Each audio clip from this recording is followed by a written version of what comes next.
Jangan bikinin lah. Ngapain bikin ginian? Lu harusnya kerja sama orang dulu. Oke? Gue bilang, Pak, ini udah 80%. Udah 80%, ya masa sia-sia? Dalam arti, jalan yang saya sudah bangun, udah 80%. Tinggal 20% lagi, tinggal cetak doang, itu udah bisa jualan, Pak. Kenapa harus diberhentiin di tengah-tengah? Enggak, lu harus kerja sama orang.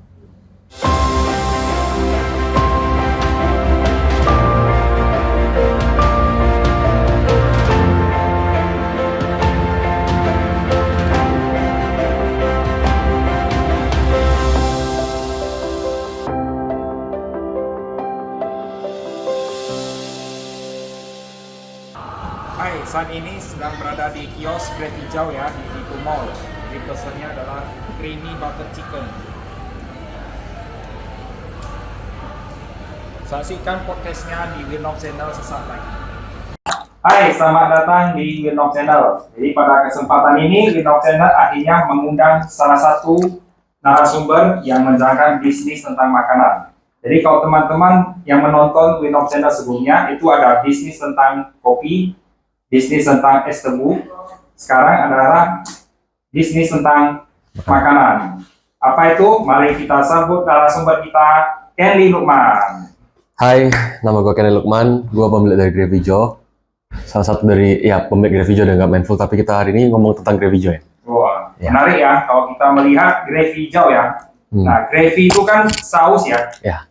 Hijau itu rahan ya. Jadi kenapa bisa terpikir franchise-nya itu namanya gravy hijau? Jadi ini kenapa kita mulai nama dengan Grab Hijau? Soalnya pertama kali itu background story-nya tuh kita sebenarnya aku ini tamatan masak di Malaysia. Ya. Bidang namanya kalinologi. Itu lebih ke arah culinary plus biologi lah.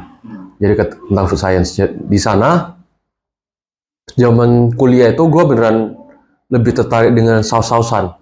Semua jenis saus, gravy, apapun yang tentang persausan lah. Jadi sana sempat ikutan tanding juga zaman kuliah, bawa nama Malaysia ke US. Habis itu di sana lebih spesialitinya itu di saus. Nah dari sana gue ngerasa, kayaknya memang gue lebih jago di saus deh, gitu. Makanya namanya gravy. And then Joe, kenapa pakai Joe? Karena gimana ya? Kalau cuma namanya gravy itu kurang catchy. Jadi kita kasih nama gravy something. Kemarin mau gravy, nggak kepikiran apa, tapi dia pas ngomongin Joe tentang rahang mulut, kepikiran ya Joe. Oke, gravy Joe. It's better gitu. Oke, menarik ya. Jadi gravy hijau ini dia spesialis di sausnya ya. Betul. Oke. Kalau boleh tahu tuh kalau di gravy hijau tuh sausnya ada berapa macam? Itu menunya tuh ada berapa semua? Jadi kita itu sekarang ada, bentar aku sebutin satu-satu. Salted egg, creamy, cheesy, pepper, mata, sambal mama, orange, habis itu ada apa lagi? Hot spicy, tapi kira-kira 8 lah. Oh, 8 ya. Tapi itu jenisnya tuh bedanya cuma di saus. Oke. Jadi yang paling best seller tuh biasanya yang mana? Salted egg. Oh, salted Dari egg. zaman buka sampai sekarang. Oke, berarti kalau yang paling dikit itu paling orang jarang order tuh menu apa? Yang lebih underrated, lebih underdog untuk gua. Oh, ada satu lagi yang lupa gua bilang, coconut lemak chicken. Coconut lemak, itu dia. Itu coconut kan kelapa dengan apa ya? Jadi kalau coconut lemak chicken tuh kan, itu racikan saya sendiri. Jadi itu tuh bisa dibilang antara soto Medan dengan gulai ikan. Wah. Bumbunya. Jadi nggak bisa ketemu dimanapun. Ya. Dan itu sendiri beneran kita racik untuk taste-nya orang Indonesia. Jadi bisa masuk lah. Berarti bisa dibilang tuh sausnya itu adalah hasil perkawinan silang, misalnya soto dan gulai, soto dan opor, gitu. Betul. Ya. Wah, berarti Kenly ini sangat kreatif sekali ya menciptakan saus ya. Bisa dibilang ya. Oke. Kalau menjalankan bisnis hijau nih, kan katanya established 2016 ya. Ya. Berarti sudah hampir 10 tahun ya. 10 tahun. Nah, ini kan sudah 2025. Jadi dalam menjalankan bisnis ini, value apa yang Kenly tanamkan sehingga nih bisa konsisten gitu dalam menjalankan bisnis? Apakah penting integrity, apakah penting kerjasama dengan karyawan, atau yang penting konsisten sausnya itu tetap bagus? Itu Oh itu ya. udah dijawab. Jadi kalau saya sendiri tentang makanan, itu yang penting kalau di sebuah bisnis makanan, core value-nya tuh HPP harus jelas, perhitungan semua model harus jelas, Ya. dan juga rasa makanan pastilah ya. Ya. Tapi yang paling susah itu konsisten. Oke. Jadi yang paling aku pegang teguh sampai hari itu konsistensi di sebuah makanan. Kalau rasa hari ini bilang A enak, besok tiba-tiba ya masak rasanya kurang 10 gram gula atau 10 gram garam, kan rasa langsung berubah. Ya. Itu berarti nggak ada konsistensi kan. Ya. Nah di sana yang bikin banyak masalah di perduniaan F&B. Nah, jadi namanya SOP itu nggak jelas, maka yang paling jelas itu harusnya core value itu buat aku konsistensi. Jadi kuncinya adalah konsistensi ya. Ya. Nah, jadi kalau sekarang kalau buka Grab Hijau ini buka hanya di Medan atau sudah buka di Jakarta atau tempat lain? Jadi Grab Hijau sempat jual franchise ke Jakarta Oh. dari 2022 sampai 2024. Habis itu sekarang tetap ada lanjut lagi di Medan, 3 cabang. Ada di, ini boleh aku jelasin? Belum. Kami silakan. Oke. Jadi Grab Hijau tuh di Medan tuh ada 3. Di Cemara Asri, habis itu di Lipo Mall, dan juga di Sumatera, Jalan Sumatera. Kalau Gitu. di Jakarta berapa? 1 ya? 1. Oke, berarti total sudah 4 franchise ya? Enggak, kalau franchise sendiri, saya kan yang foundernya, Ya. bukan beli franchise-nya. Jadi kalau dibilang jual franchise baru 1. Tapi kalau punya sendiri 3. Nah, yang di Medan semua punya saya, yang di Jakarta dibeli oleh orang lain. Gitu. Berarti bisnis franchise Grab Hijau ini, Kokendi juga tidak share dengan orang lain ya? Hanya murni 1 orang ya? Ya, kalau Tidak kongsi gitu? Dengan tidak, teman-teman. cuma saya sendiri. Oke. Jadi selama menjalankan bisnis ini, pasti kan ada ups and down ya? Ya, Nah, pasti. mungkin bisa cerita sedikit tuh pengalaman Kokendi menjalankan Grab Hijau ini sudah 8 tahun ini itu seperti bagaimana? Mau dibilang ups and downs-nya pasti ada. Contoh paling gampang masalah COVID. Oh, oke. Ya, COVID kita buka 2016. Ya. Berarti kita buka sampai sekarang 2025. Ketika 2020 kena COVID, itu beneran down-nya semua gila-gilaan kan. Ya. Apapun tuh. Kita nggak bisa beli makan di luar, makanan semua harus kebaikan masak sendiri, itu omset turun. Nah, yang kena itu dampaknya ya para penjual makanan kayak kami. Nah, lebih susah lagi, bukan mau nyalain company mana, tapi semenjak kejadian COVID, semua orang lebih sering beli lewat online. Tapi online kan nggak gratis buat kita. Kita harus bayar komisi ke mereka, yang dulunya cuma 2016 tuh 15%, karena semenjak ada COVID bla bla bla, nggak tahu dia mau naik, dia memang memonopoli semua. Kita udah kena 35% sekarang dari harga normalnya. Kan agak berat sekali buat kita yang sebagai pemain F&B kan. Ya. Itu salah satu yang down-nya kita lah. Tapi ya pelan-pelan kita adjust. Terpaksa yang dulunya kayak tabu di mana menaikkan harga untuk diojol. Ya. Sekarang semua itu kayak yaudah, yang penting pasti orang beranggapan di ojol itu tetap lebih mahal daripada beli di tempat. Ya. Kita bisa mengikuti itu sekarang. Nah, itu satu. Makanya ini bisa dilewatin sekarang. Kedua, paling banyak masalah karyawan. Karyawan ya? Karyawan. Sempat terjangnya jauh tuh. Beneran kayak dari awal, dari kita baru dapat masuk, kita udah ajarin susah-susah, baru 1 bulan kerja tiba-tiba mau keluar, pada SOP udah bisa dia kerjain semua, kita udah santai tiba-tiba terima angpau. Terima gaji, besoknya langsung keluar. Banyak SDM yang kayak gitu. Ya. Tapi target akhir udah mulai ada SOP sendiri buat bagian karyawan, sekarang udah lebih aman. Yang baru-baru terjadi, down-nya tuh, kita dimainin sama karyawan sendiri. Nah, itu sempat kemarin aku post juga di Instagram kami. Kenapa itu? Jadi ternyata karyawan saya yang paling lama ada bermain stok saya di belakang. Oh, Itu bermain stok ya. bermain stok. Itu mungkin seperti bagaimana tuh permainan stoknya? Jadi permain stoknya kayak gini. Kan kalau bilang Grab kan simple. Kita jualannya kan walaupun 8 menu, tapi kan menunya kan cuma nasi, ayam, telur disiram sama saus yang berbeda. Ya kan? Jadi kita menghitung stoknya itu gampang.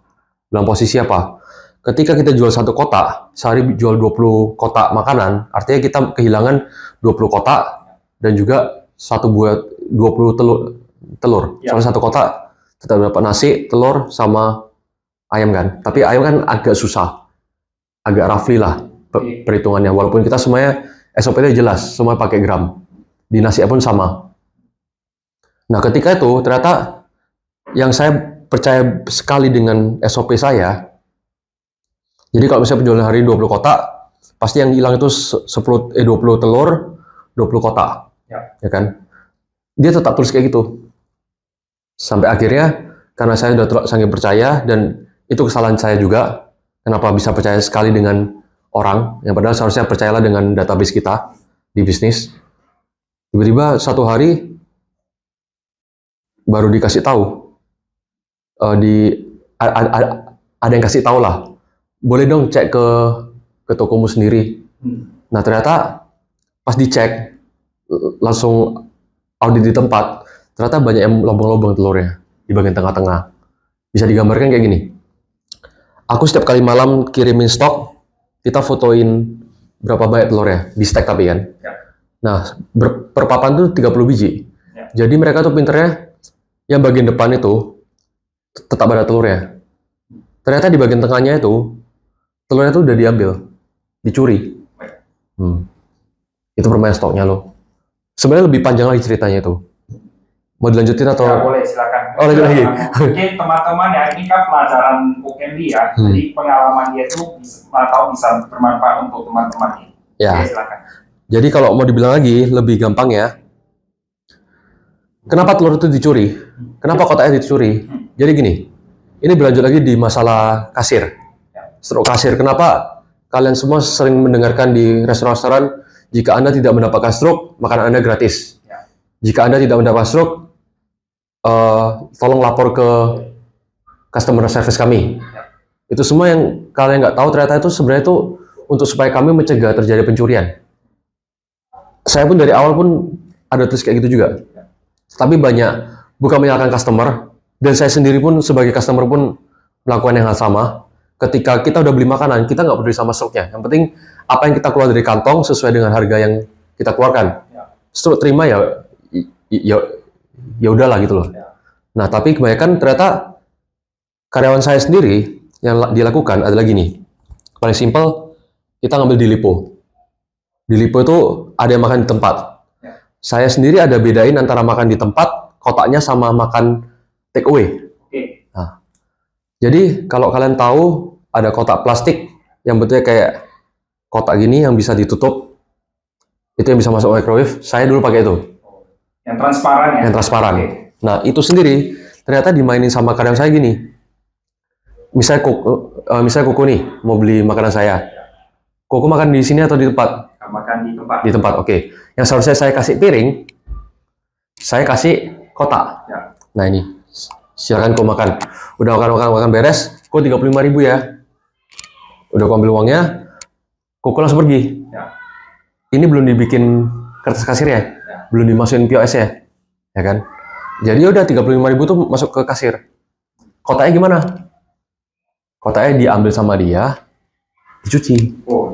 Nah, nggak tahu lah dicuci atau dibilas doang. Yang penting itu udah terkontaminasi, ya kan? Udah kena pakai, dicuci. Udah cuci, telurnya ya tetap hilang satu. Besoknya baru dia ambil telur baru. Nah, tapi uang 35.000 itu kayak gimana? Kalau contohnya di kasir POS udah masuk, contoh penjualan 100.000 sehari itu, seharusnya kan totalnya 135. Ya kan? Tapi makan sama dia sendiri 35.000 itu nggak dimasukin. Ya masuk mana? Masuk ke kantong. Jadi itu salah satu cara pencurian mereka. Kalau kalian nggak cek stok, banyak yang nggak diaudit tiba-tiba, itu masalah. Bagaimana kok Candy akhirnya bisa ketahuan loh, ini karyawannya itu ada main. Ini Masuk tahun keberapa? jadi ceritanya saya ini agak intermezzo lah ya. Jadi 2016 sampai 2024 saya nggak cek. Saya lumayan percaya sama SOP saya, tapi saya jarang datang ke toko lagi lah. Soalnya udah kayak gimana ya? Lu udah percaya sama orang, karyawan lu sendiri yang udah gitu lama, yang dia setiap kali lapor kalau ada masalah, kok ini gini. Tapi kita nggak tahu ternyata di belakang itu dia bermain, ya kan? Nah ternyata intermezzo gini, 2024 gue baru dapet cewek.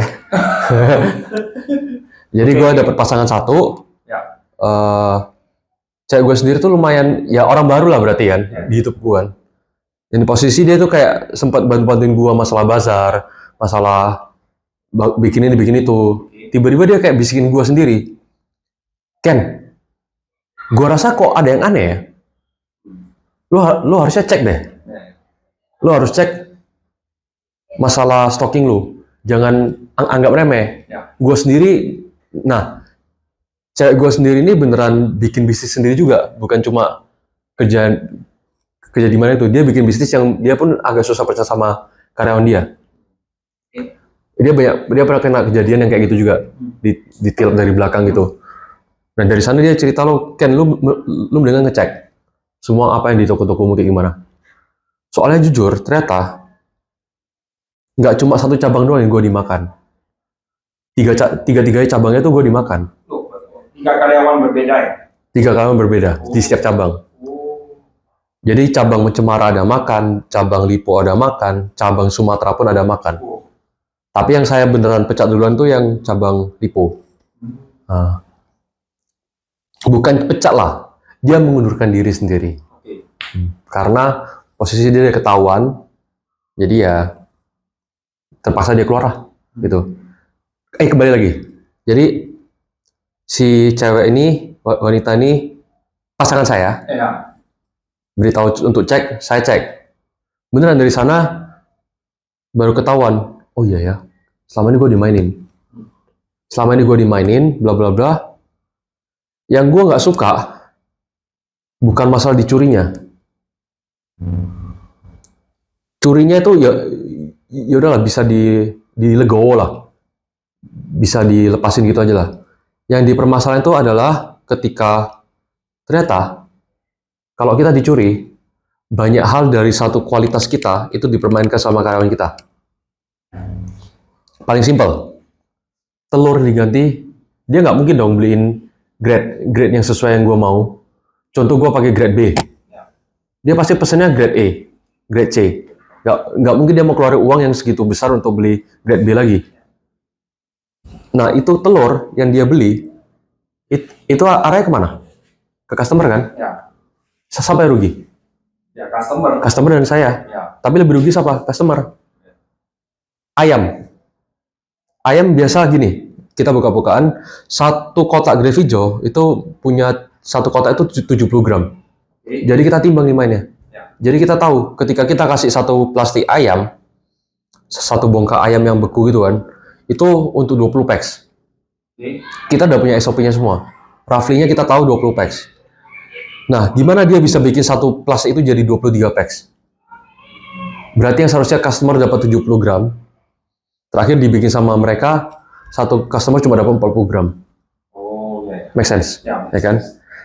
Tapi kalau cuma 40 gram ditaruh di situ, di satu kotak ditaruh 40 gram, kan sedikit. Apa yang ditambah sama mereka? Crispy itu ya? Tepungnya. Tepungnya ya? Nah, tepungnya dibikin bulat-bulat kayak cilok-cilok gitu, udah dicampur gitu ya. Makanya yang bodohnya saya tuh ketika saya dapat komplainan banyak, Ken, dagingmu kurang lah Ken sekarang Ken. Kok dagingmu kenapa kebanyakan tepung ya?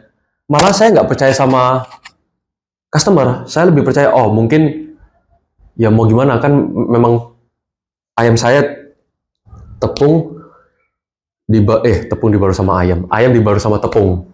Sampai ada teman saya sendiri bilang, Ken, dia kayak sarkas gitu lah. Dia bilang, Ken, sekarang jualan tepung di balur ayam ya? Kan kebalik sebenarnya. Kan seharusnya ayam di balur tepung dong. Ya. Nah, itu sendiri saya nggak percaya. Sampai akhirnya beneran kena tipu gitu-gitu kan. Baru make sense. Oh iya ya, cara karyawan saya main kayak gitu. Yang bikin rugi siapa? Ke customer. Customer kalau rugi gimana? Nggak mau beli lagi. Itu yang bikin saya emosi. Yang saya dari tadi ngomong dari awal konsisten, ya memang saya konsisten dengan penjualan saya, tapi yang bikin nggak konsisten karyawan saya. Jadi nggak ketemu dong titiknya. Ya itulah. Berarti intinya ini sebagai founder tuh tidak boleh terlalu trust dengan employee ya. Maksudnya dengan karyawan yang bekerja itu tidak boleh kita lepas tangan begitu ya. Ini kan kejadiannya lepas tangan akhirnya mereka bisa merajalela gitu. Bukan nggak boleh melepas tangan. Melepas tangan boleh. Tapi harus ada namanya pengecekan berkala. Gini, kalau mau dibilang bisnis itu bukan yang harus tetap dicek. Kita bisa bilang kalau mau bikin bisnis makanan, kita beda dengan restoran. Aku mengarahnya tuh nggak mau sama kayak, sorry to say dulu ya, kalau misalnya bosnya langsung turun tangan pasti enak. Tapi kalau saya sendiri saya nggak mau. Kenapa? Saya pingin visinya itu ke depannya tuh pingin jadi kayak McDonald. Visi kita pingin jadi kayak KFC atau mungkin Indomie. Kenapa? Siapapun yang masak kita nggak tahu tetap ada orang beli. Kita nggak bergantung sama siapa yang masak. Ya, betul. Tapi ketika kita bilang kayak kita sebut aja kue tiao ahwa, kue tiao ahen. Ya. Ketika ahwanya nggak masak, customer sendiri ngerasa, oh bukan dia yang masak, pasti nggak enak. Ya. Nah dari awal saya sendiri nggak mau bikin prinsip kayak gitu. Kenapa? Makanya selama ini kalau aku mau cek, saya nggak pernah keluar di depan punya. Semua orang yang bukan kenal saya nggak tahu saya pemilik Graffijo. Cuma kali ini aja yang di Graffijo saya berani keluarin muka saya. Yang karena masalah pencurian itu. Ya kalau mau cek ke belakangnya sendiri tuh nggak ada muka saya, nggak ada apa-apa tentang saya lagi gitu. Hai, nama saya Finan Lukman, selaku owner dari Graffijo, ingin meminta maaf sebesar-besarnya kepada kalian karena kekecewaan kalian pada produk kami belakangan ini. Kami telah menerima banyak komplainan, nggak cuma satu, tapi saya bilang lebih dari 20. Nah, ini bikin kami penasaran, soalnya Graffijo ini telah berjalan selama 8 tahun, tapi kenapa belakangan ini banyak banget komplainannya. Dari sini kita selidikin dan ternyata kami telah menangkap tersangka si A yang bermain dengan produk kami dan mencuri uang kami. Ini yang berimpact kepada produk. Jadi di sini yang mau dibilang pantau tetap harus pantau. Tapi kalau pantau tiap hari, waktu saya sendiri bahkan habis di sana. Sekalian aja saya turun tangan buat masak. Ya, tapi gimana cara saya sendiri satu orang dibelah jadi 3 untuk cabang-cabang saya itu. Tapi ya kurangnya di sana, pasti kurangnya di sana. Nggak terpantau, pasti namanya manusia bisa berpikir, ada yang jahat dan baik, ya udah yang jahat lakukan itu, yang baik ya tetap sejalan loh, gitu. Berarti Kokemi ini sudah menghadapi risiko terburuk ya selama menjalankan bisnis ini, yaitu permainan karyawannya itu misalnya korupsi seperti itu ya. Ya, korupsi, betul. Oke. Kokemi ini apakah kedepannya ini akan tetap fokus di Graffijo atau mungkin terpikir aku mau bisnis yang lain, misalnya dari agen asuransi atau properti atau dan lain-lain? Sekarang sih tidak pernah kepikiran untuk bisnis lain, masih tetap ke arah F&B. Tapi mungkin ke depan kalau misalnya dapat peluang di depan mata, mungkin dari orang yang prospeknya besar, ya saya bisa saja ikutan gitu. Tapi sekarang beneran belum kepikiran apa-apa untuk masalah misalnya contoh asuransi ataupun properti gitu. Ya, seharusnya gitu. Nah, teman-teman ya, sangat menginspirasi sekali pelajaran dari Kokemi ini, yaitu bahwa Kokemi memandang bahwa ini adalah pelajaran untuk kita semua ya. Jadi teman-teman yang mungkin kebetulan juga buka franchise, ya, seperti Cocandy ini, ya bisa juga jadi referensi bahwa kita harus rutin mengecek stok. Ya. Jadi tidak totally bisnis maksudnya lepas tangan dan Lepas tangan lah. ikhlas gitu. Ya. Ya. Oke, teman-teman juga bisa follow ya Instagramnya Cocandy itu namanya apa? Kenly Lukman ya. Kenly Lukman. Ya, Kenly jadi Lukman. kalau teman-teman search di Instagram itu akan nampak foto Kenly Lukman dan ada hashtagnya itu ya. Saya sudah ada asuransi yang berbau bisnis MLM saya nggak mau ya. Oke, Cocandy itu kalau memandang orang-orang sales seperti itu risih atau gimana? Enggak lah. Oh enggak ya. Soalnya teman saya sendiri, sekitaran saya pun banyak yang jual asuransi. Banyak ya? Nah, saya sendiri pun pernah masuk MLM, bermain, ya coba-coba lah. Cuma yang paling cocok buka bisnis ya. Ya, asuransi sebenarnya nggak bisa bilang risih sih. Ya, karena saya sendiri pun punya asuransi, jadi ya semua yang orang yang tawarin saya asuransi ya kebal. Oh, iya. Pak pasti dong, kan udah punya, ngapain ditawarin lagi? Makanya dari awal daripada orang mencari saya demi asuransi, mendingan saya udah tulis duluan. Saya sudah punya asuransi, jadi semua orang udah ngerti, ya gitu loh. Jadi jangan kecil-kecil lagi lah gitu ya. Ya iya. Oke, di video Instagram tuh saya nampak ada 2 video ya, satu yang permintaan maaf itu ya, satu lagi adalah uang tunai dan uang e-money gitu. QRIS. Jadi kenapa Greffijo tuh tidak menerapkan uang tunai lagi? Hai, nama saya Kenly Lukman, selaku owner dari Greffijo. Ingin berterima kasih banyak atas kesetiaan kalian selama 8 tahun ini. Di video sebelumnya, kami telah mengalami pencurian yang merugikan kami dalam bentuk materi dan juga kualitas produk kami. Dari itu, kami ingin mengurangi pencurian tersebut dengan cara pembayaran cashless dan juga QRIS. Atau jika kalian tetap ingin membayar dengan tunai, tolong cek struk Anda dan nominal tersebut. Terima kasih banyak atas kerjasamanya. Nah, gini. Kembali lagi ke masalah korupsi. Oke. Mereka bisa bermain dengan uang, mereka bisa mengantongi uang itu karena uang cash. Ya. Jadi kalau misalnya kita dari saya sendiri membuat kebijakan tidak ada uang cash lagi, berarti semua uang itu masuk ke QRIS. Ya kan? QRIS itu sendiri langsung masuk ke bank saya. Oh, oke. Ke akun saya. Ya. Nah, jadi gimana cara mencegah supaya mereka nggak mencuri lagi? Mendingan kita hilangin uang cash itu. Jadi kayak yang tadi saya cerita panjang tentang 135.000 nya nggak dimasukin ke kasir, 35.000 nya dimasukin ke kantong, kan langsung hilang uangnya kan. Nah, tapi kalau misalnya tetap dia mau curi pun nggak ada uang fisiknya, dia mau ngambil apa? Makanya saya pakai QRIS. Itu. Jadi kalau uang tunai itu susah dipantau ya? Uang tunai susah dipantau. Tapi ya mau dibilang pun pinter-pinter orang pun ada yang pinter lagi. Kayak kemarin masalah di Instagram lain, ada orang yang malah tuker QRIS toko ditukar sama QRIS-nya sendiri. Oh iya ya. Ya kan? Ya. Nah itu sendiri saya sempat kepikiran juga, loh gimana kalau misalnya mereka mau bermain lagi diganti QRIS-nya dia. Kok transfer ke sini aja. Oh iya. Nggak usah transfer, ini salah udah. Ya kan? Jadi terakhirnya saya sendiri berpikiran, kalau kalian coba ke toko-toko saya udah cetak QR sebesar ini. Beneran? Coba cek aja nanti di fotonya tuh. Nanti kan saya di fotonya di samping. Ya, ada QR sebesar ini dengan penjelasannya semua. Ya. Kenapa saya bikin QR, kenapa saya tidak menerima cash lagi, ku jelasin tuh, ku kasih tahu langsung. Karena ada pencurian di belakang ini. Oh. Nah, sesuai dengan background story itu, makanya kenapa muncul muka saya di Instagram Greffijo itu sebagai pertanda maaf saya kepada semua customer yang selamanya sudah komplain tapi saya nggak dengerin gitu. Total komplainnya itu ada berapa? Sampai ratusan kan? Enggak lah. Enggak ya? Cuman ya aku Teman-teman dekat gitu ya? teman-teman dekat yang berani ngomong sama saya ataupun customer yang berani ngomong sama saya. Itu kalau boleh tahu sudah berapa kali dia memesan seperti itu? Bukan dia sendiri, maksudnya kalau orang kebanyakan kan ketika dia pesen sekali nggak enak, either dia nggak pesen lagi atau komplain dulu.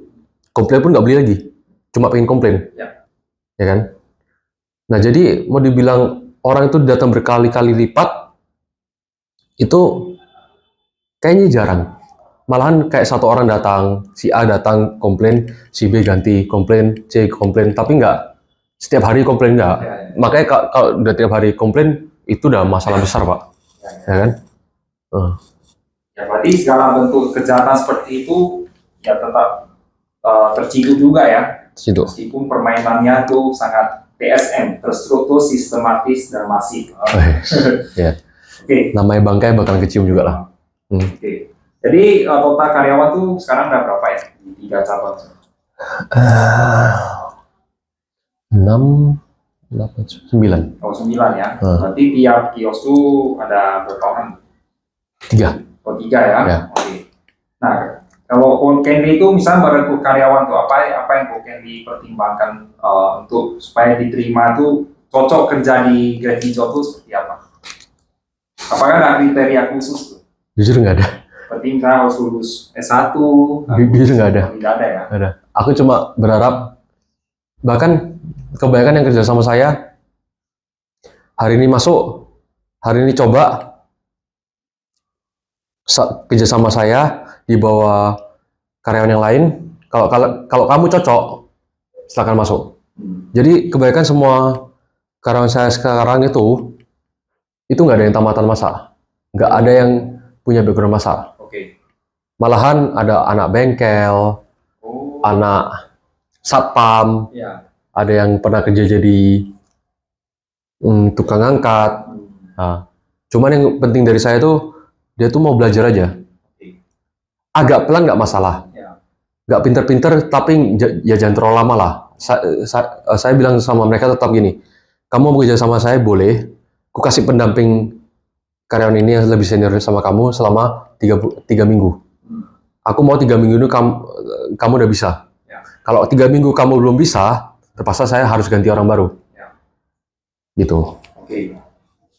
Jadi nggak ada kriterianya lah. Nggak ada kriteria, tapi bebas ya. Jadi seperti membeli kucing dalam karung juga nih. Ya, makanya bisa ketemu manusia-manusia kayak gitu loh. Oke. Oke, menarik sekali ya bincang-bincang dengan Ko Kenny ini ya. Jadi Ko Kenny itu apakah memang passion sekali dengan makanan ayam goreng ya? Ini kan jualnya ayam goreng. Kalau misalnya ikan goreng itu cocok nggak? Misalnya dicampur dengan saus yang Ko Kenny. Cocok aja. Kalau ikan dori cocok. Oh, ikan dori ya. Jadi kalau ikan yang biasa tuh, Ikan goreng biasa tuh. ikan gurami, ikan lima. kembung gitu. Ya. Kurang cocok. Kurang ya. Beberapa saus nggak bisa masuk semua. Oh. Beberapa saus bisa masuk. Contohnya apa? Coconut lemak chicken itu bisa masuk. Coconut lemak itu bisa masuk. Sambal mama bisa masuk. Sambal mata bisa masuk. Tapi kalau udah masuk salted egg ke dalam ikan kembung, kan nggak sesuai. Nggak sinkron ya. Soalnya ikan-ikannya tuh punya ciri khas masing-masing baunya. Kalau beef ada nggak? Menu beef? Beef nggak ada. Oh nggak ada. Itu cocok beef. Beef bisa, tapi beef untuk saya sendiri modalnya terlalu mahal. Oh iya. Saya memang target marketnya tuh pengen yang ke menengah ke bawah. Menengah ke bawah. Menengah dan menengah ke bawah gitu. Berarti segmen marketnya Grab Hijau tuh lebih ke mahasiswa ya? Mahasiswa bisa dibilang umur di bawah 30 tahun. Jadi cocok untuk anak-anak mahasiswa yang kebelet terlambat mau kuliah tuh mau makan cepet ya bisa order Grab Hijau ya? Ya. Kalau mau dibilang pelanggan setia ada. Kebanyakan umur 8 tahun sampai 12 tahun. Ya. Itu banyak anak-anak yang doyan ya? Kalau Cemara, sampai Cemara sendiri, kan kita sebenarnya bikin namanya nasi harum. Jadi kita bikin tuh setiap cabang itu kita bikin nasi harum itu adalah seperti lebih ke arah nasi Hainam. Udah nasi sendiri pun udah punya rasa, tapi agak pedes. Kalau nasi Hainam kan cuma wangi doang. Kita kasih rasa pedes juga sedikit. Sampai-sampai di Cemara itu kita bikin 2 nasi. Nasi putih dengan nasi harum. Kenapa? Cemara sendiri yang beli itu kebanyakan anak kecil. Anak kecil yang bisa makan pedas. Mereka bisa kayak 1 minggu itu bisa makan Grab Hijau 3 kali 4 kali. Dengan menu yang sama. Cheesy chicken, sampai ya mau gimana lagi? Ya saya penerima maunya ya suka aja. Gitu. Berarti sangat digemari juga ya anak-anak ya? Ya. Kalau itu daging, saya terpikir kalau B2 tuh cocok kayaknya ya. B2 cocok. B2 itu. Tapi untuk saya sendiri itu termasuk tabu. Tabu ya, kenapa? Soalnya mau dapat di market seluruh Indonesia. Oh iya. Kalau mau bikin franchise, apa consider saya pertama-tama itu, dulu saya pernah berpikiran pengen bikin babi. Tapi itu nggak boleh buat saya, rasa. Soalnya Indonesia itu bisa dibilang 97% tuh orang asli Indonesia. Kita outsider. Cuma 3%. Wah, 3% ya? Ya, bisa dibilang. Apalagi di Medan itu 3% doang. Nah, bisa dibilang kayak gitulah. Jadi target marketnya itu seharusnya kita harus menembak ke semua orang. Nah, kenapa kita paksa untuk dapetin market 3% ini? Kenapa nggak bisa 100% aja? Itu yang pemikiran saya, target market saya. Nah, Jadi banyak kalau memancing itu di kolam besar, bukan di kolam sempit ya? bukan di akuarium. Oke, menarik sekali ya. Jadi kalau bisnis gerai hijau nih, apakah ada kompetitor yang mirip-mirip dengan gerai hijau tuh? Jadi ada kompetitor yang mungkin copycat dengan bisnis ini gitu. Jadi dia mengikuti menunya hampir mirip-mirip itu. Apakah itu ada di Medan? Banyak sekali. Banyak ya? Banyak sekali. Cuman mereka tidak fokus di satu menu aja. Kalau mau dibilang kompetitor gerai hijau banyak. Yang jual satu egg banyak. Yang jual resbo pasti banyak. Di mana-mana udah ada semua kayak menjamur lah. Tapi kalau mau bilang kompetitor pun nggak bisa. Kenapa? Soalnya untuk saya sendiri, kompetitor tetap datang pergi kan. Jadi percuma untuk kayak mau tanding sama dia. Soalnya gini, customer sendiri tuh punya preference masing-masing. Ya. Makanan tuh nggak pernah dibilang ini nilai 100, ini nilai 80. Itu tergantung majority. Betul, ya kan? Kecuali yang kayak Michelin Star, memang ada jurinya benar-benar masalah makanan sampai bisa dapat Michelin Star 1 bintang 2 bintang, ya kan? Tapi kalau misalnya masalah makanan, kebanyakan nggak bisa dibandingin. Ya paling bisa dibandingin, oh ini lebih enak. Tapi kadang ada orang yang bilang, oh ini lebih enak lagi. Enggak kok, lebih enak yang ini kok, kayak sering terjadi perdebatan.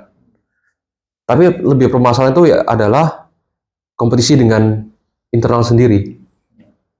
Kayak contohnya konsistensi. Kalau konsistensi nggak ada, diomongin lah kayak aku hari ini makan gerai hijau. Aku bilang enak. 10 hari lagi saya makan lagi. Kok beda?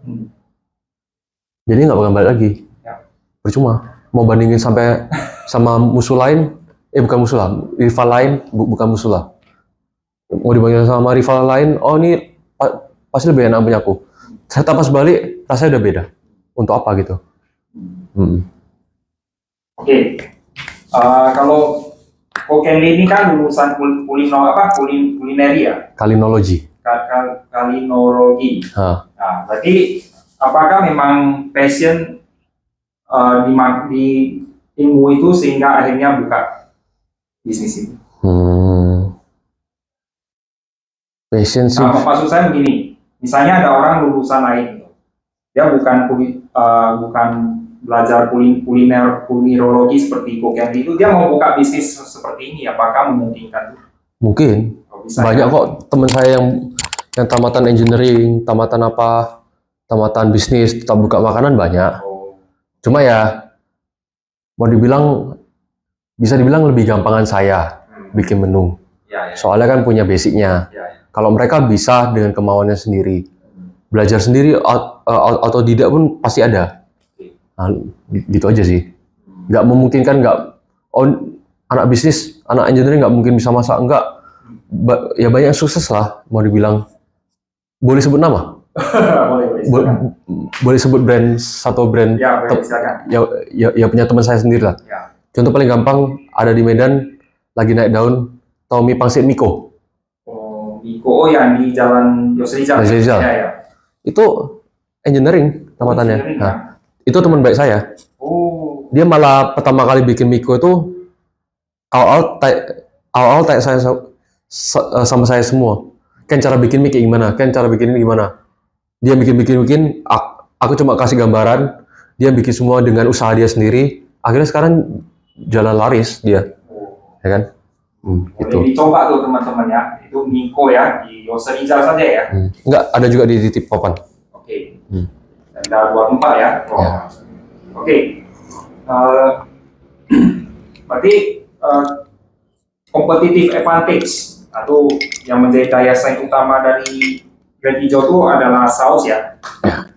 Jadi berarti kalau bisa dibilang sausnya Grand Hijau itu nggak ada yang bisa meniru ya.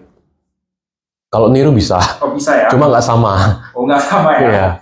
Kalau boleh tahu kan stok itu kan sausnya di stok kan.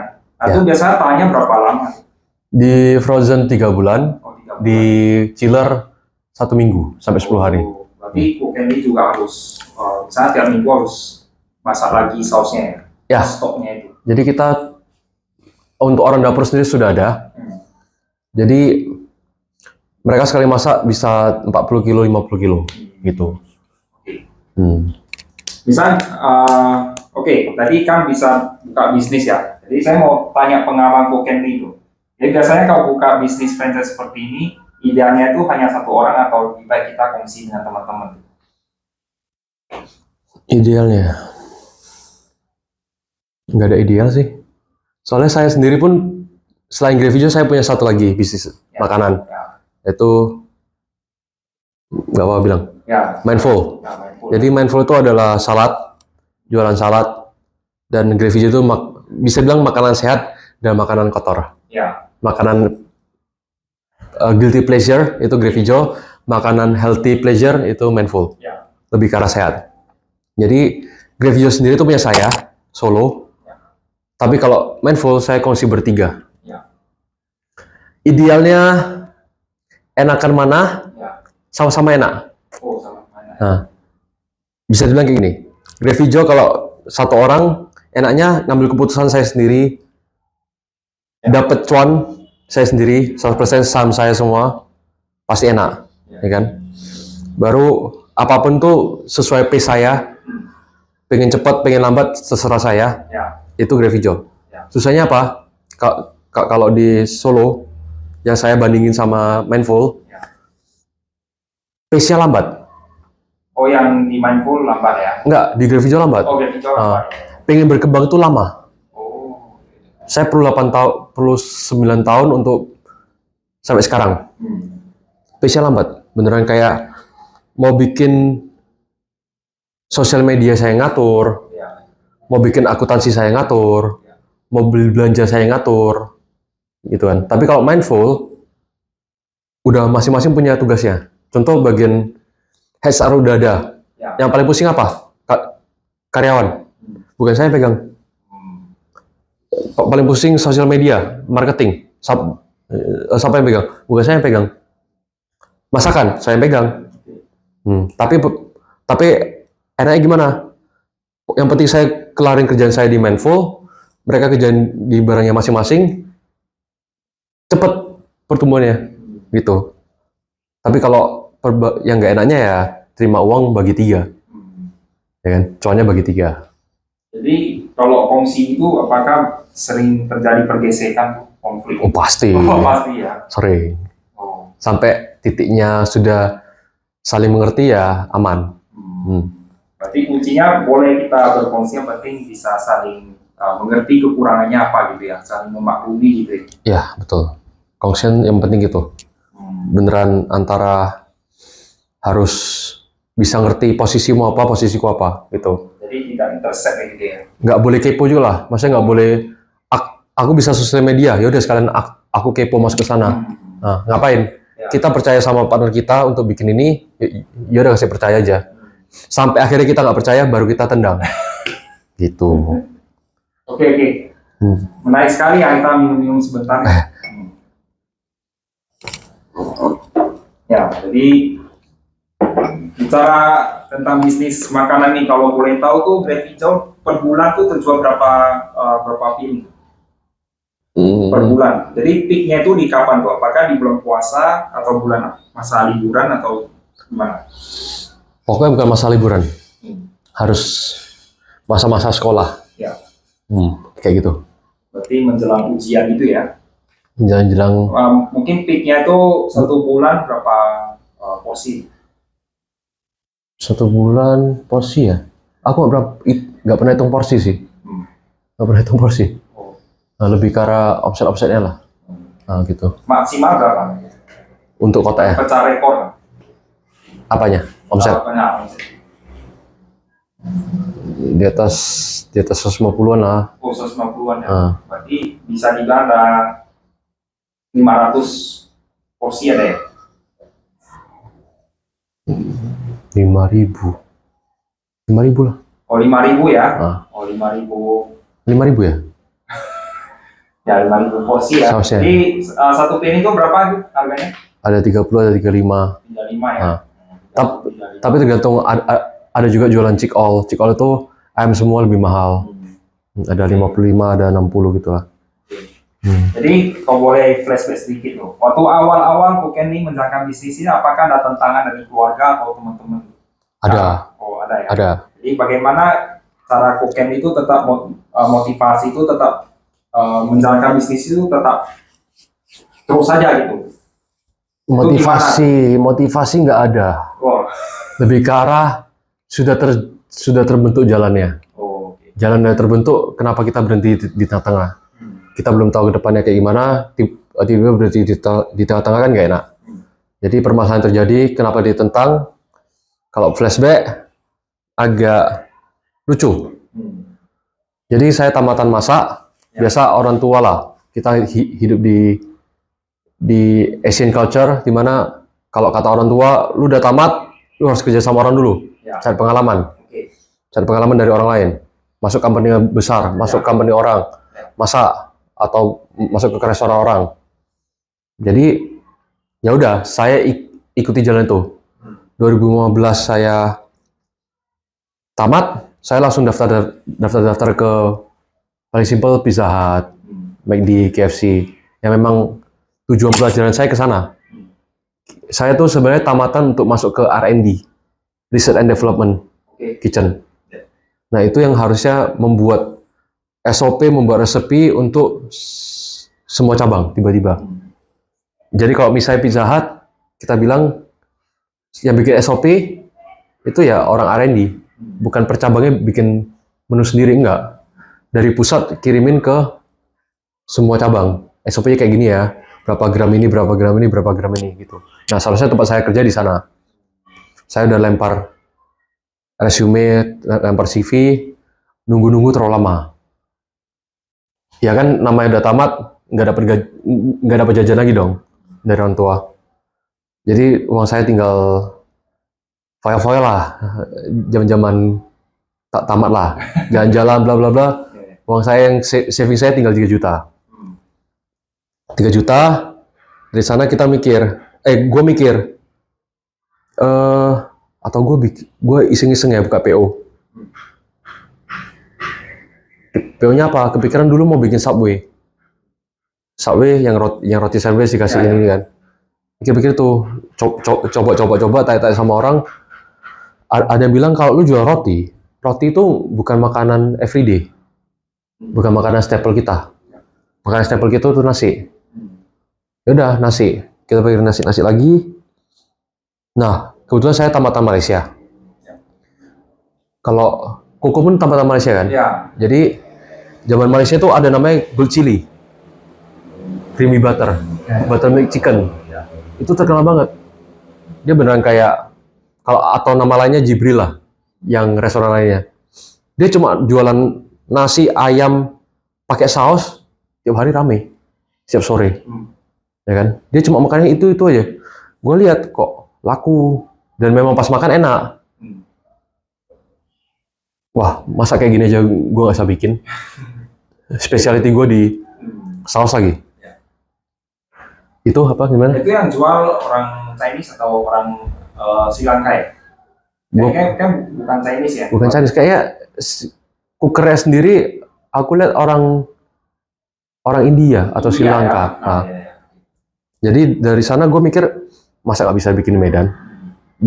Jadi pas pertama lagi buka PO itu aku bukanya creamy butter. Gue coba replicate sausnya mereka. Di sana laku, pasti di sini bisa laku dong. Nah, jadi ya terakhir buka PO itu, sebelum buka PO, kita rundingkan permasalahan nama, kenapa nama Grevijol, kenapa mau pakai gini, cara masaknya gimana. Jadi sebelumnya kalau di flashback lagi, Grevijol sebenarnya 2 orang. Nah, tapi partner saya sendiri yang satu lagi udah keluar. Itu dari awal udah sempat, jadi baru mulai jalan, tiba-tiba dia dapat panggilan ke Bali. Sesama chef. Jadi dia pisah, dia nggak mau lanjutin ya udah terakhir saya yang tunggal ambil. Itu. Nah, pas zaman itu kita berdua tetap saling mikirin gimana caranya, SOP-nya gimana, resep gimana. Dengan background saya lebih gampang. Kalau biasa di dapur tuh chef-chef kan suka pakai sendok, berapa takaran sendok, berapa takaran tangan, ya kan? Kalau saya nggak ada. Sampai hari ini saya jarang pegang pisau. Jadi semua main blender. Main kebanyakan blender lah, soalnya sekali masak 30 kilo, 40 kilo kan. Jadi nggak mungkin pakai tangan, bisa, tapi capek, ya kan? Jadi saya sendiri semua pakai gram-graman, pakai timbangan semua, nggak bisa lari jadinya. Nah, untuk itu, makanya pas itu sudah jalan nih. Kita udah cari nama, cari kotak, cari ini kan. Tiba-tiba hampir jadi, udah 80% bilang. Tinggal cetak logo, cetak packaging gimana. Papa saya masuk nih, bilang, Ken, jangan bikinin lah. Ngapain bikin ginian? Lu harusnya kerja sama orang dulu. Oke? Gue bilang, Pak, ini udah 80%. Udah 80%, ya masa sia-sia? Dalam arti, jalannya saya sudah bangun, udah 80%, tinggal 20% lagi, tinggal cetak doang, itu udah bisa jualan, Pak. Kenapa harus diberhentiin di tengah-tengah? Enggak, lu harus kerja sama orang. Lu sekarang ke Jakarta. Jadi tiba-tiba 3 hari kemudian gue pergi ke Jakarta buat disuruh kejar ke Pizza Hut. Disuruh kejar ke Pizza Hut, disuruh kejar ke company-company yang saya mau masuk. Ya namanya anak kan, udah pergilah ke Jakarta. Nginep di rumah tante saya di Jakarta. Terakhir ya saya nggak cari KFC, nggak cari apa-apa ya. Lanjut jalan-jalan ke Jakarta. Tapi itu udah jalan ya? Iya. Wow. Jadi gitu loh. Wah, menarik sekali ya. Jadi intinya tuh yang kau boleh dibilang tuh Medan tuh kan pemikirannya masih agak tradisional ya. Iya. Jadi tidak berani seperti yang Ko Candy langsung langsung Buka berani bisnis. buka usaha sendiri gitu ya. Jadi lebih termindset ya, kamu cari pengalaman kerja sama orang, baru buka gitu ya. Padahal tidak harus kerja sama orang ya kalau buka franchise. Bukan tidak harus. Ya tidak harus lah. Tapi tergantung orang masing-masing. Jangan bikin hidup saya sebagai patokan kalian. Banyak cara lain. Nggak salah juga untuk kerja sama orang, cari pengalaman, cari gimana sosial sama orang, ngambil resep, ngambil pengalaman dari mereka, itu nggak masalah. Nah gitu. Jadi pas lanjutnya lagi dari Jakarta balik kan nggak dapat. Soalnya saya pun sendiri nggak ngejar. Lapor sama papa lu, nggak dapat. Jadi boleh lanjut. Jangan dulu gini. Udah pagi ini aja. Kasih aku waktu 3 bulan. 3 bulan, aku bikin ini dulu. Start dari sini 3 bulan, aku bikin ini. Kalau memang nggak jalan 3 bulan ini, aku ikutan dulu lah kerja gimana. Lu mau bilang apa, gua ikut lah. Mau mulai dari nol, ikutan temen papa pun silakan lah. Dia terdiam, dia oke, udah bikin loh. Untungnya 3 bulan tuh ada pembeli loh, jadi nggak masih bisa jalan sekarang. Nah gitu. Jadi Candy itu berarti masa galaunya itu waktu mulai itu ya dagang bisnis. Masa galaunya itu waduh kita mau maju atau mundur gitu. Enggak sih, bukan galau sih. Masa-masa itu udah nggak ada uang. Udah kepepet gitu. Udah ya? kepepet lah. Ya. Nah, minta sama orang tua udah malu, udah tamat masih masa minta sama orang tua. Jadi ya terpaksa bikin sendiri gitu. Hmm. Jadi kalau koken itu nggak pernah ya, misalnya hitung itu apa namanya, seperti pace, feng shui gitu, apakah saya kalau jalani ini cocok nggak gitu. Jadi pedoman itu maksudnya. Enggak, Seperti feng shui, misalnya elemennya apa gitu. enggak, Tidak pernah ya. enggak pernah. Soalnya kalau saya tanya, soalnya saya itu dari saya tanya sebelum saya ambil masa kuliah. Ya. Masa SMA seharusnya udah tanya duluan. Ya kan? Kan jadi lebih gampang arahnya kemana. Ya, ya. Kalau pas zaman Hong Shui, dulu pernah kayak ya tanya-tanya lah, lu lebih cocok apa? Ya, ya. Kalau mama saya dulu bilang, lu lebih cocok jadi pengacara. Oh. Nah, pengacara. Jadi pas bikin pengacara, nggak tertarik. Kalau boleh tahu tuh koken ini passionnya apa? Tuh? Bakatnya tuh apa ya? Bakat, Ya, passionnya tuh, hobinya tuh apa aja? hobi, Ya, maksudnya seperti eh, kekuatannya gitu, strength-nya tuh apa? nggak tahu ya. Kalau nggak tahu ya. Tapi hobi ya, suka olahraga, Oh, olahraga. apapun coba. Oh, bakatnya ada satu. Nah, baik. Sampai hari ini aku nggak tahu aku nggak bisa makan apa. Semua makanan gue bisa masuk. Wah, Banyak kan orang yang makan ini nggak suka, makan ini nggak bisa, makan ini nggak bisa, kayak dalaman nggak bisa, makan otak nggak bisa, makan mata nggak bisa, makan serangga nggak bisa. nah, itu semua pernah coba. Pernah coba. Ya, serangga, kecoa, bakso tikus, semua pernah coba. Enggak lah, yang higienis lah. Oh, yang Masa bakso kecoa? Oke. Kalau kecoa pernah di Thailand. Nah, di Thailand nggak ada. Ada. Yang Itu kan higienis. Nah, Berani coba. berani ya, Karena- nggak ada takutnya gitu Ada. ya. Biasa aja ya. Biasa aja. Semua organ tubuh bisa makan. Gitu-gitulah. Kayak otak gitu berani ya. Oh suka. Oh, suka ya? Wih. Tapi kolesterol tinggi juga nih ya. Belum cek. Kayaknya udah mau cek. Udah umur 30 kan. Gitu. Oke. Nah, rencana ke depan nih, kalau bicara 5 tahun atau 10 tahun ke depan, yang dibayangkan koken itu dari jauh itu seperti apa? Apakah sama seperti ini, menjaga rutinitas, atau mungkin sudah menjadi lain, gitu? Menambah menu-menu yang baru? Gitu? Kalau saya sendiri bisa bilang, jadi sebenarnya saya pun pernah ikutan podcast sebelumnya kan, dari orang lain. Mau dibilang itu bakal berubah lagi sih. Kalau zaman kemarin ngomongnya, oh saya pengen punya restoran besar. Ya. Franchise saya, toko saya harus ada 10. Ya. Tapi sekarang kayak 3 udah cukup. Kalau bisa tambah kenapa enggak? Ya kan? Tapi ya belum ketemu titiknya di mana. Tapi sekarang lebih ke arah pengen jualan saus. Oh, jualan hanya saus saja ya? Sausnya doang. Masuk ke B2B. Oke. Bukan sebagai B2C lagi. Oke.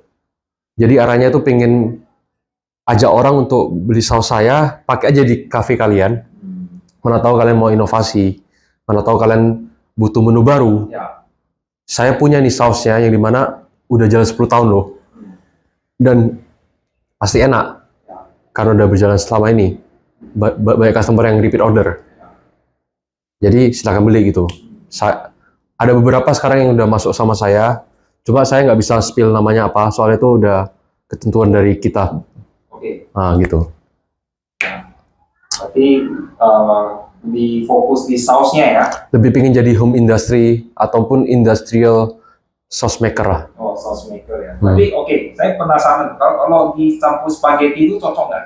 Cocok. Oh, cocok ya. Pernah ada yang pernah saya bikin di cafe orang, take over cafe orang. Saya pakai saus saya untuk masuk ke spaghetti, pizza. Cocok. Oh, Banyak yang suka kemarin. namanya ya. Hmm.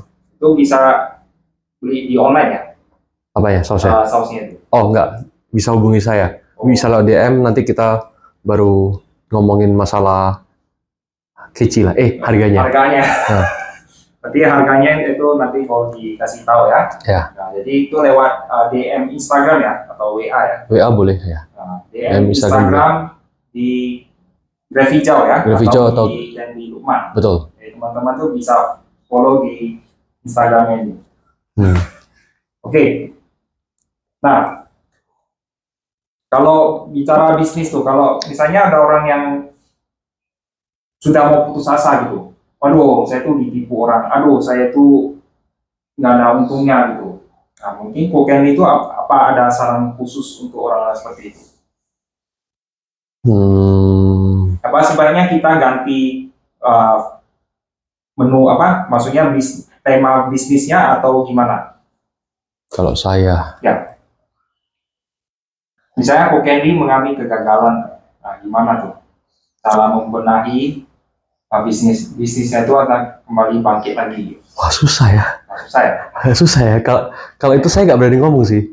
Oh, kenapa? Soalnya mau dibilang mau bangkit lagi, nggak kepikiran aku. Beneran tuh,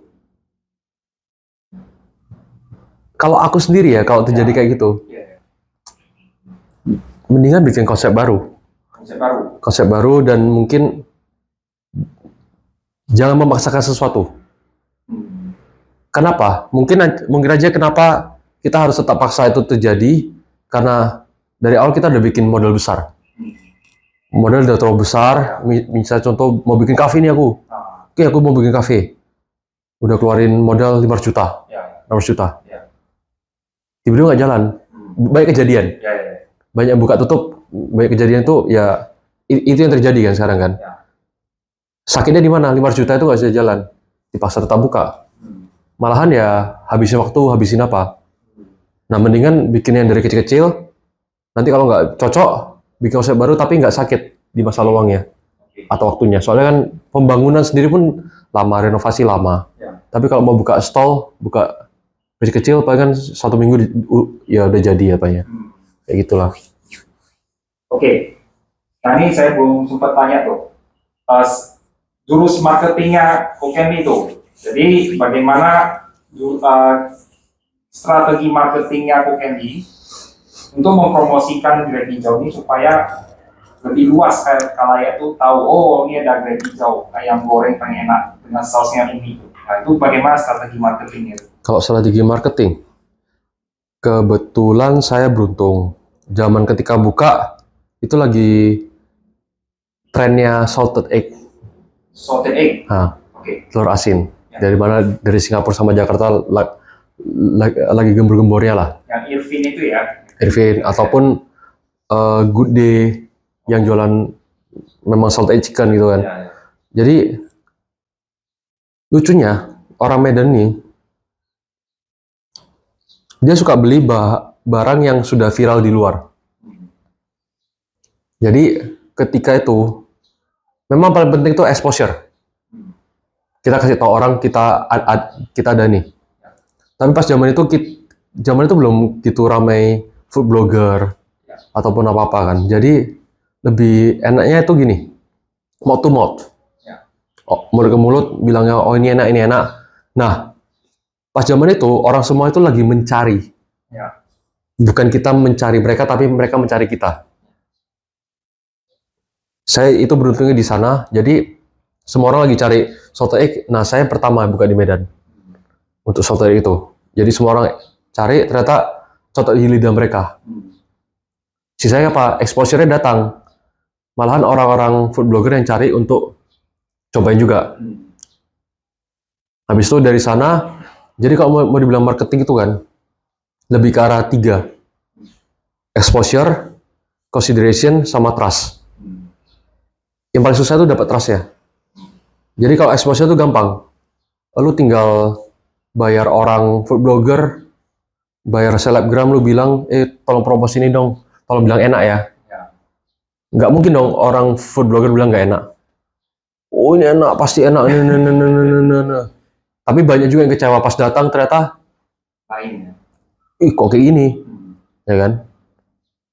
Nah, kalau ini kan exposure pertama, kedua consideration, antara yes or no. Jadi di sini lo bakalan ketemu, kok kayak gini ya, kok nggak enak ya? Atau mungkin dapetnya, oh ini enak, oke. Gimana dapetin trust? Konsistensi. Ketika lu udah dibilang enak, mereka bakalan datang lagi nih, pasti enak nih. Ini enak nih. Mak dong. Ini enak nih. Yuk pergi sana makan yuk. Tapi ketika, nah di sini itu tetap sama juga, yes or no. Di posisi ketika lu datang kedua kali, kok beda? Apa yang beda nih? Kok nggak sama yang kayak kemarin? Nah, itu masalah di trust lo. Jadi kalau lu bisa dapetin exposure, lu udah dapetin mereka bisa datang ke sana untuk coba, ketiga lu dapat trust ya, lu pasti aman. Nah, gitu. Kalau marketing saya lebih banyak kan kayak gitu. Jadi kebanyakan pokoknya ini udah jalan, beruntungnya saya udah jalan, dicoba banyak orang. Sisa yang saya kerjakan itu konsistensi saya, makanan saya. Pertama ya pasti makanan harus enak. Baru nanti dapatnya konsistensi di mana mereka makan balik enak gitu ya. Bukan balik enak lah, balik sama. Nah, gitu. Kopi ini ada nggak mentor bisnisnya ini kalau lebih jauh? Mentor bisnis hidup Ya, perjalanan hidup. bukan orang yang misalnya ikut seminar ini Enggak ada ya. Enggak ada. Tapi nggak usah banyak konsep ya. Nggak usah. Gas terus. Yang penting gas terus. Coba sendiri, gagal sendiri, bangkit lagi, hajar lagi, coba lagi gitu. Ya, jadi itu ya teman-teman ya. Jadi kalau jalankan bisnis itu nggak mesti terpengaruh. Aduh, saya mesti baca buku bisnis lah, ikut seminar, ya itu kayak ini nggak pernah ikut ya. Ikut. Kok pernah ya? Sekali-sekali 2 kali, cuman itu membantu nggak itu kalau ikut seminar, gitu, baca buku? Cuma dapat info sih. Tapi kalau lu ikut seminar tapi tidak melakukan sama aja bohong. Lu sama aja kayak seminar tuh kayak lu lagi lihat reel lihat TikTok. Ya kan TikTok lu buka-buka lu liatin sumbernya gini. Hack untuk bikin barang rumah. Ditonton aja kayak gini ya. Tapi pas besoknya udah scroll lagi hilang. Tapi lu nggak pernah lakukan di rumah. Contoh paling simpel, pernah bikin beras ditutupnya pakai botol aqua. Ada caranya dia potong kepala aquanya ditutup supaya daripada ikat pakai plastik, diikat pakai karet, mendingan tutup pakai itu biar gampang tuangnya. Itu kan hack. Kalau nggak dilakukan ya sama aja, scroll lewat. Nah seminar pun sama. Seminar itu adalah di mana posisi lu dapat info, tapi lu besok udah harus lakukan. Nah kalau lu udah dengerin seminar semua, tapi biasanya hidup mau ngapain ya? Ya kan? Betul kan? Iya. Nah. Lu merasa tersindir saya. Oh iya, enggak, bukan bilang koko, maksudnya kebanyakan orang. Gitu. Saya sendiri pun sama. Makanya daripada dibilang orang ikut seminar tapi nggak berguna, mendingan saya nggak ikut seminar sama sekali. Enggak. Tapi beneran saya sendiri seminar bikin saya banyak informasi, tapi kalau nggak dikelola, saya sendiri rasa bersalah juga gitu. Ya balik lagi sebenarnya intinya adalah konsistensi ya. Jadi apapun yang kita perbuat itu harus menjadi sebuah rutinitas yang konsisten ya. Kalau boleh tahu tuh Grave Hijau tuh kan sudah 8 tahun tuh. Tahun keemasannya itu tahun keberapa tuh? Apa? Tahun keemasan. Puncak prestasinya tuh. 2016 sampai 2019. Ya.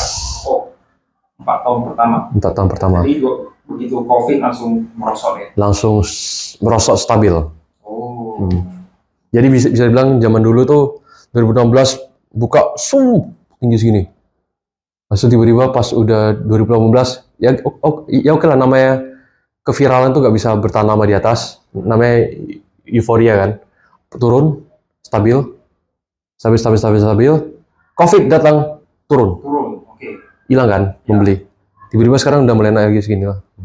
Tapi nggak bisa sampai di sini lagi. Itu berarti tahun 2019 ya?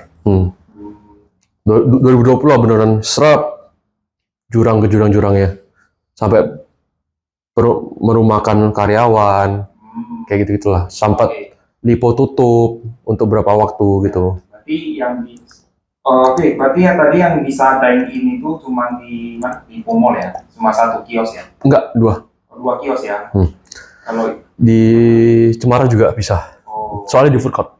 Di food court ya. Kalau di food court juga namanya Grave Hijau ya, bukan nasi harum itu ya?